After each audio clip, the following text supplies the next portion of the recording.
Hi, I'm Michael Sullivant, and I am with Life Model Works, and I'm here with Reverend Kitty Wilder, who has been practicing the life model for 20 years and teaching others to do the same. Married to Dr. Jim Wilder, who is the chief theoretician and the neurotheologian for Life Model Works. Jim has written many books, and he doesn't like to talk about the old stuff. He wants to talk about all the new stuff. So we need people like Kitty to go back and help people go through some of the basics and learn some of the basics of the life model. And so the last chat that we did, Kitty, we talked about kind of an overview of these six big negative emotions that are the interrupters to relational joy. And we spoke about the nature of joy and how joy is relational, and that we have to grow in joy and we have to grow in relationship building. And the Bible from Genesis to Revelation is so much about relationship. Absolutely, yeah. And our culture isn't necessarily wise in relationships. And maybe we are not wise in relationships because we've been living in this culture. So anyway, today we're going to talk about one of these six big negative emotions that interrupt relational joy, and it's called sadness. Yes. All of us have experienced sadness, and I'm thinking of the passage in Romans 12:15 that says, where the Apostle Paul says, "Rejoice with those who rejoice, but weep with those who weep." And so, weeping with those who weep, having empathy, having compassion, is a very important thing. And he's not saying, sadness isn't real and you should just overlook it or you should just do away with it. No, he says enter into people's sadness as a way of living out the Christian faith. So sadness happens. It's happened in our lives. It's happened in others' lives.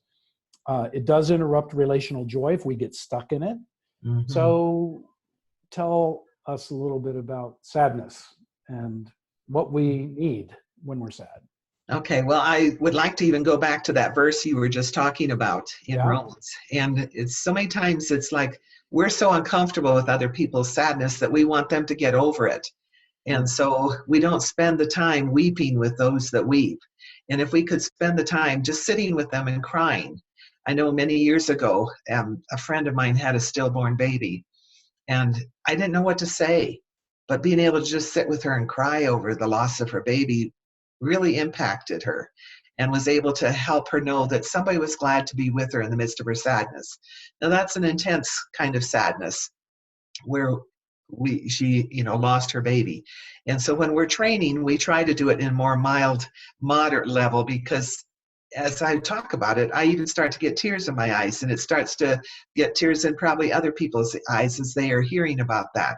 So it's a little bit of attachment pain there that we try to avoid, but we'll talk about that in another video, or even have Dr. Wilder talk about that, because there's a lot of intensity in the attachment pain. It's a big amplifier. So getting back to sadness, which we have lost something of our life. And so it does make us grieve. And in just giving kind of a rundown of some of the things of what it's like us to do when we're sad, when I feel sad, I like someone to be with me. When I feel sad, I want you to share the experience with me. When I feel sad, I cry. That's a normal reaction. When I feel sad, I don't want to do anything. You've lost some energy, you've lost some life, you just kind of need to just sit.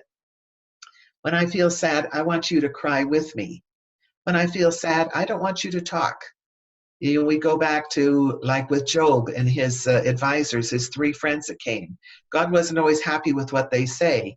And sometimes when we're using words with somebody who's sad, we oftentimes are hurting them more by, just pick yourself up by the bootstraps, or this too will pass, or whatever cliches.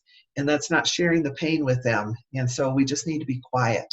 God liked Job's friends better when they were quiet and just sitting with him. When I feel sad, I want you to hold me. When I feel sad, I want you to dry my tears.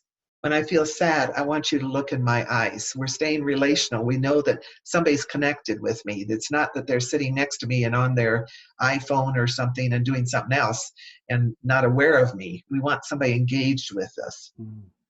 And when I feel sad, I want you to know that you're glad. I want to know you are glad to be with me. And once we have that recognition, then we can quiet. Up until that point, the distress of the sadness is wearing on our bodies. But when we can quiet and be able to just be glad to be with people, then the emotion is able to calm.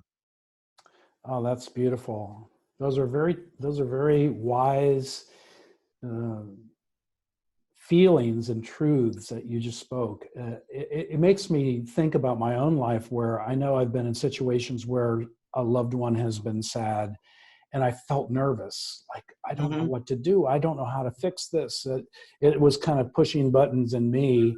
And so I have learned more as I've gotten older, that taking that time that you're talking about, not trying to talk a person out of what they're feeling, but just being glad to be with them in their sadness is so often what we're really called to do by Jesus, because he's doing the same, and he wants us to model to them what he's conveying to them. Right.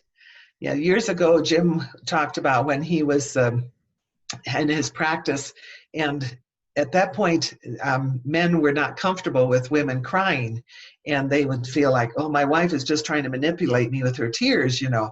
He says, no, she's just crying. She's sad. She just needs you to give her a tissue. And so being able to teach people how to be with somebody who's sad. Nowadays, it's a little more accepted, and so there was a change in culture. But there had been a time where people just felt manipulated by tears.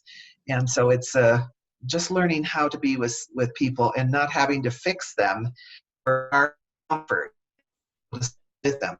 If we try to fix them, our relational circuits go off. And so then we're not able to stay engaged with them. And we want to be able to let them know, we're here with you, we're sharing your pain. So now when we actually are trying to train each other to manage sadness and return to joy in the midst of sadness, there's something very powerful about just sitting with each other and hearing stories from one another. Because when we're sad, a part of our brain just kind of shuts off, and another part is the part that's working, and we need something to draw upon from that side of our brain, that right side of our brain. And so hearing stories of how people have done this is very powerful in terms of equipping us to mature in this area. Is that the way it works? Well, as we've grown up, we've seen how our parents handled the emotion, how our siblings or our aunts and uncles, the ones that we're in community with. And so we've gotten some models, and they're kind of like little videos in our right side of our brain. If we have had somebody in our family who's handled the emotion that I don't ever want to be like them, then we say that vow and it goes in on the left side of our brain. But when we get into a crisis and that emotion is presenting, the left side of our brain turns off. And so we don't have that. I'm not going to be like that. Now we're behaving as we have the videos in our right brain. And so as we hear other people's stories, as we see other people experience these, we get new videos in our brain. And so we have a wider repertoire of what to choose from. I want to handle this like Kitty handled it, or I want to handle this like how Michael did. I want to be able to do something different in being able to be relational, and we are able to draw on that. So being able to tell stories is very helpful for other people to hear how I handled it or how you handled it. Yeah. And telling our stories, we want them to be definitely autobiographical. Yeah. And is there a story we can finish with that you have in mind? Sure. Yes. I have my list of stories that are always so helpful to kind of give an example. And so I try to do it at a moderate level, so this won't be very intense and it won't be full of attachment pain. But we were in Europe, and as many of you know, in Europe, they have the still water or the gas water. So the carbonated or the non-gas. And I'm not one who cares for so much the carbonation. And so we had been there, and there was a lot of carbonation, and I was just getting so thirsty. I was just eager for some good water to just guzzle, it's just so satisfying. So anyhow, we had gone to this kind of a big warehouse. It was not a Costco, but it was kind of a European version of it. Bought these nice big liter bottles of what I thought was good water, and I was looking forward to that night to be able to just satisfy my thirst and just guzzle.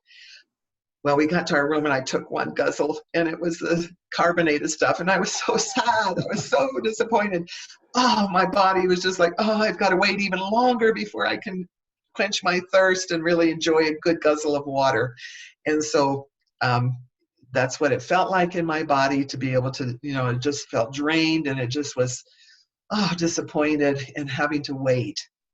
But my husband was there, and he also likes the no carbonated water. And so we were able to laugh about it, be glad to be together, and share our sadness. And it's like, oh, bummer, and having to wait. So the next day we went and exchanged it at the store, and then we got our good guzzle of water. But anyhow, that was my sad story of just missing out on getting some good guzzling water. So yeah, so there's a good example of a moderately sad story that I listen to and that the audience listens to, and all of a sudden we've got a picture in our brain of, oh, I remember Kitty's story about how she was sad, and that's actually helping to equip me, because now I have another story in my right brain that I can call upon the next time I'm feeling sad. And including that story, it's very important to talk about the elements of what our body feels like, because that gives the full visual of it. And so we know how our full brain then can encapsulate that. Otherwise, if I just talk about, I was really disappointed I didn't get my water, and so the next day we exchanged it, you don't get a full picture of my sadness. So that's a very important element. Yeah, so next time I'm sad, I'm going to try to remember your European water story. Right. So, all right, we've come to the end of our chat, the Wilder Chats. I'm calling them the Wilder Chats.